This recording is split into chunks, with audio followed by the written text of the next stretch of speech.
The hardest thing you've ever known might actually be the loosest.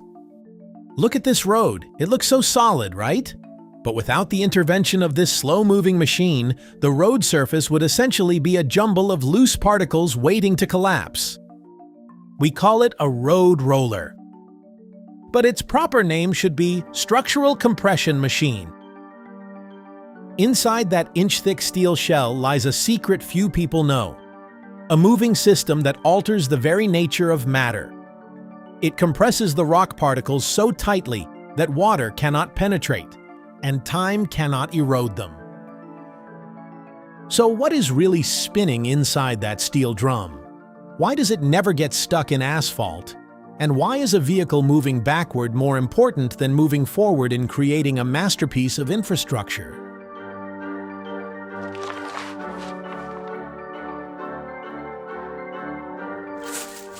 At first glance, a road roller is perhaps the most straightforward machine on a construction site. It doesn't have the complex articulated arms of an excavator or the towering height of a crane. It simply exists as a massive, heavy drum, slowly pacing back and forth. However, if flattening were the only objective, a single pass should suffice. Yet, these steel giants traverse the same stretch of asphalt dozens of times. Why? Because the surface level is a lie. While your eyes see a flat road, the real battle is happening inches below the surface, involving a chaotic structural mess that weight alone cannot fix. If you simply press down, you're not building a road. You're creating a time bomb of pockets of air and loose sediment. There is a hidden force at play here, a mechanical voodoo occurring inside that steel drum that has almost nothing to do with gravity and everything to do with structural integrity. To understand the science of a road roller, we must first look at the most obvious factor: static force. This is the sheer, unadulterated weight of the massive steel drum pressing directly onto the earth. Think of it as a giant's footstep that never lifts. As the roller moves, this immense downward pressure forces the loose material, soil, gravel, or asphalt, to compress, squeezing out the larger pockets of air. You see the surface dipping and hardening under the drum, and it feels like the job is done. However, physics isn't that generous. In reality, relying solely on weight is like trying to pack a suitcase by just sitting on it. You might flatten the top layer, but the clothes inside are still a disorganized mess. Beneath the surface, individual jagged rocks and grains of sand act like tiny stubborn gears that are jammed together. Static weight can push them down, but it cannot force them to rearrange into a perfect interlocking puzzle. They stay stuck in a loose state, creating a deceptive stability that would collapse the moment a heavy truck drives over it. Inside that massive steel drum lies a secret mechanism, a high-speed rotating shaft with eccentric weights. As these offset weights spin, they create a violent, rhythmic shaking known as dynamic force. This isn't just a simple rattle.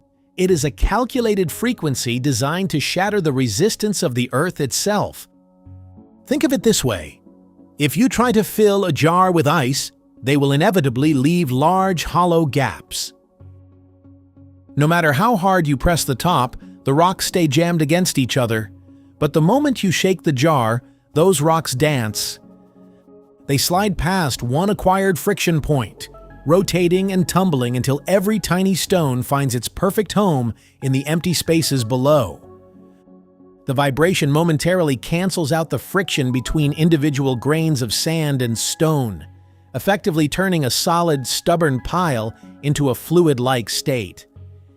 It's not about pushing harder, it's about tricking the material into finding its own tightest possible fit.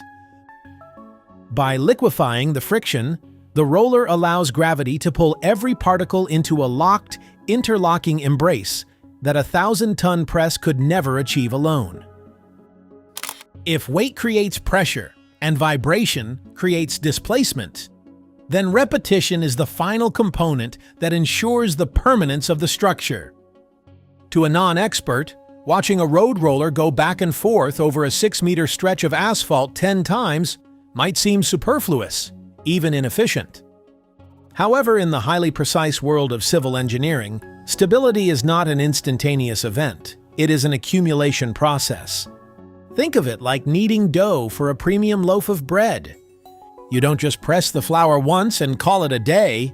You work the fibers repeatedly to build strength. Each pass of the steel drum is a calculated layer of progress.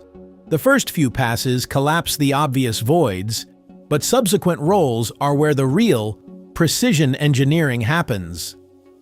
With every return trip, the density of the material increases by fractions of a percent, forcing the microscopic, jagged edges of the aggregate to lock into an unbreakable embrace. This isn't just about making the surface look pretty, it's about building stiffness.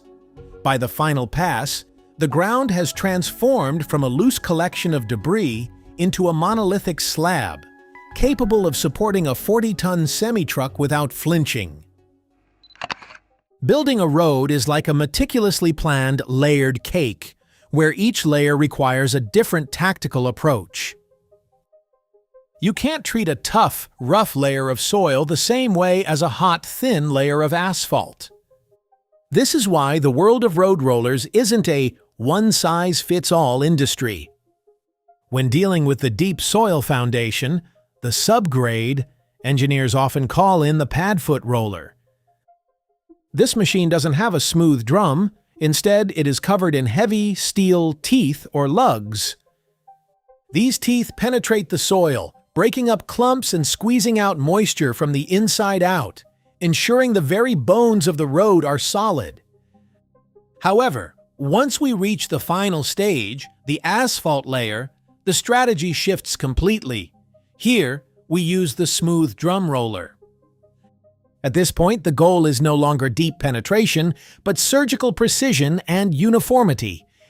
It acts like a giant heated iron, sealing the surface into a waterproof, glass-smooth finish.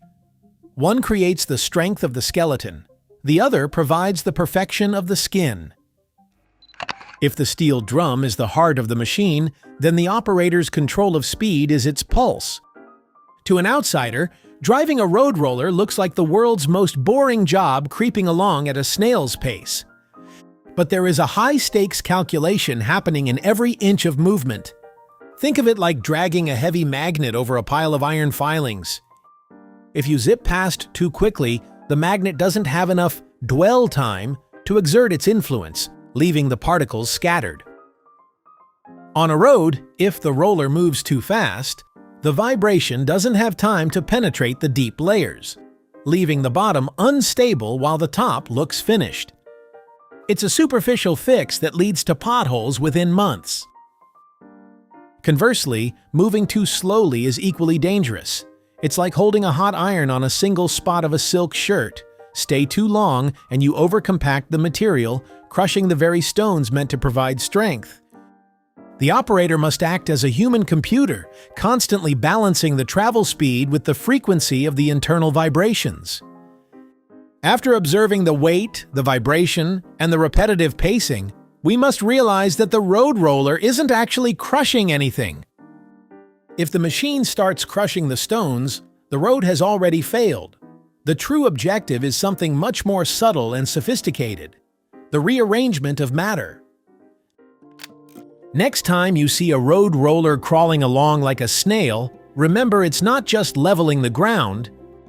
It's fighting a silent battle against chaos to ensure your path ahead remains solid for decades to come. Road rollers serve as a reminder that in engineering, as in life, true strength doesn't come from simply pressing harder. It comes from precisely aligning the small details. If you enjoy exploring the hidden laws of physics behind the machines that build our world, don't forget to hit the like button and subscribe to the channel. What other boring objects would you like us to dissect next? Leave your thoughts in the comments below.